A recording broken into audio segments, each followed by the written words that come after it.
Here now talking with Mr. Dan Carpenter, who started at Helen High, went to the Grizzlies, went to Miami, and then wound up in Buffalo as a kicker. And Dan, tell us about your football career. Fortunate. I think fortunate is the easiest way to explain it. You know, very, very lucky to one, get an opportunity, and then just to be able to stick around for 9 years is amazing. Well, and also when you were in high school, you know, there was not a lot of kickers. No, you know, it's a either you can do it or you can't. Right. You know, there's a lot of guys that can throw the football, a lot of guys that can be handed the football, but you can get a good chuckle out of you asking a lot of guys to go kick a football. Exactly. You know, if you need a good laugh, it works pretty good. Well, and then you went to the Grizzlies, and you had a record-setting career at the Grizzlies. Yeah, you know, Coach Hauk gave me an opportunity to come there and play, and it still is the best place to play. You know, I just the atmosphere there, the fans base is amazing, and you know, it's definitely a place that you won't forget if you go. Well, and you talk about coming out of the tunnel there and how much that meant to you. Yeah, it really is. It's an amazing place. Just the energy, and like I said, the fan base there it's second to none. You really, you know, I've played in a few places, and I'd have to say that's still one of the best ones. Well, and then we talked a little bit last night. You were saying about the team feel that you got so much out of college that you didn't necessarily get in the pros. Why would that be? Oh, just in college, you know, it's a bunch of guys that just love to play the game, and they're there for one reason only, and it's to win. You know, and that's why we're all there, and that's how everybody gets so close. And I suppose in the pros it becomes just a little bit more of a business. Yeah, there's definitely a love for the game still. Yes. Oh, yeah, don't get me wrong. Everybody loves the game, or you wouldn't do it. Yeah. Yeah, you know, unfortunately, you know, there's politics that come into play in any business, and you know, but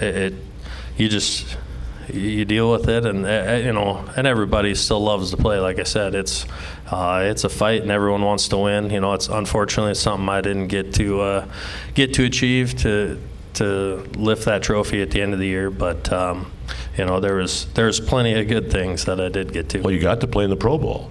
I did. Yeah, my second year in, I was elected to the Pro Bowl, and it was unfortunately in Miami at the time where I was playing. So, but it was nice. I got to fly some family and friends down to, you know, to come watch the game and be part of it. So that was special.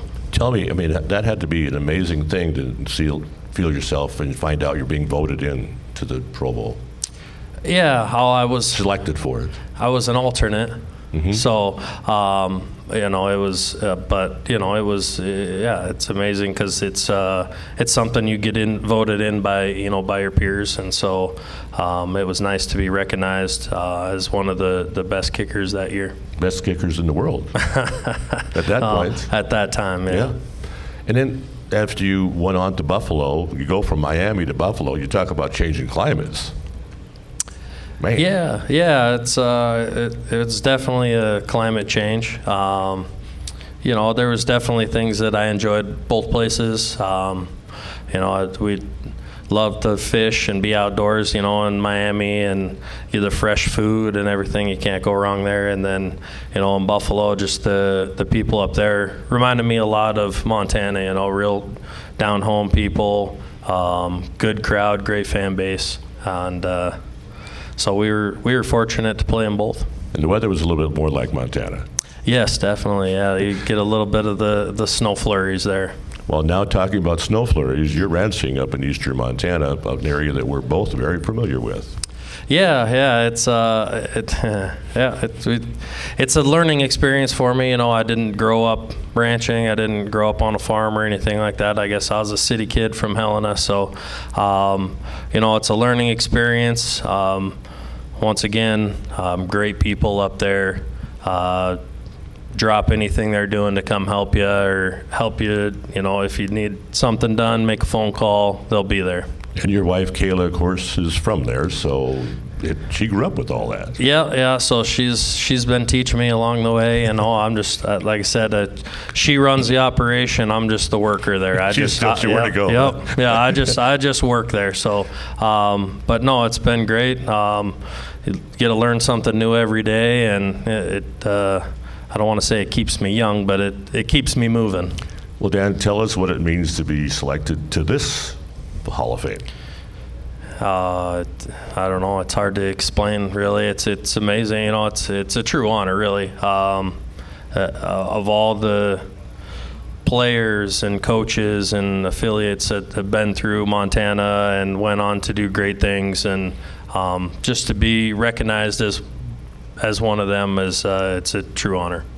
Well, Dan Carpenter, the latest member to join the Montana Football Hall of Fame.